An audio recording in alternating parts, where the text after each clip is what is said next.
Like many, I have been reflecting on the assassination of Charlie Kirk. And I think one of the things that saddens me the most about this event is that it's just another nail in the coffin for freedom of speech in the West. And more specifically, it just further erodes the already very fragile practice of respectful disagreement in the public sphere.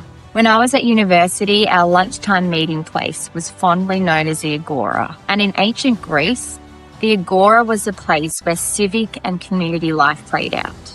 It was a place where people could engage in robust dialogue, and they would appeal to the thoughts of philosophers and a higher being to justify their views, rather than resorting to cheap personal attacks. I know that we like to think of ourselves as the enlightened ones, but I think we have a lot to learn from this ancient Greek practice. Because shouldn't university campuses be one of the safest places for young minds to wrestle with nuance, to learn how to disagree well, and to move away from this juvenile black and white thinking? But here's one of the major issues. Our university campuses are predominantly made up of members of Gen Z who suffered a profound wound in their formative years due to the social isolation of COVID-19. And these digital natives were already at risk of living in silos, but this just exacerbated things. This generation has been lured into this false narrative of the benefits of hyper-individualism, and they're marked by social anxiety where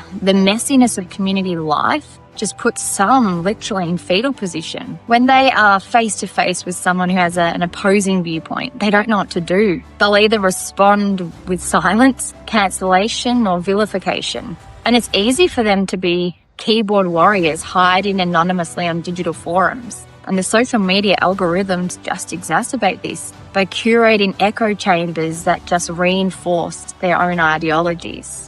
But when it comes to meeting someone in real time, a real person with a difference of opinion, well, at best, people will respond with shock, and at worst, with vitriol and violence, which is exactly what we saw play out when this 22-year-old decided to gun down Charlie Kirk because he had a difference of opinion. I think Kirk's murder also shines a light on the growing degradation of the mass media, because news outlets just rush to dehumanize him, labeling him as a conservative activist and a right-wing influencer before even acknowledging him as a husband and a father who was taken in the prime of his life. I think we really need to stop and ask ourselves, are we capable of returning to the sentiments of the Agora, of having empathy for one another? Because the mass media strips that away in many ways. They want to dehumanize people, turning them into political caricatures, so we forget that they're real people with real families, with real vision and purpose. We have to think about how we want to move forward. I want to finish with one of Charlie Kirk's statements, and this is paraphrased, but he ultimately said that what we as a culture must get back to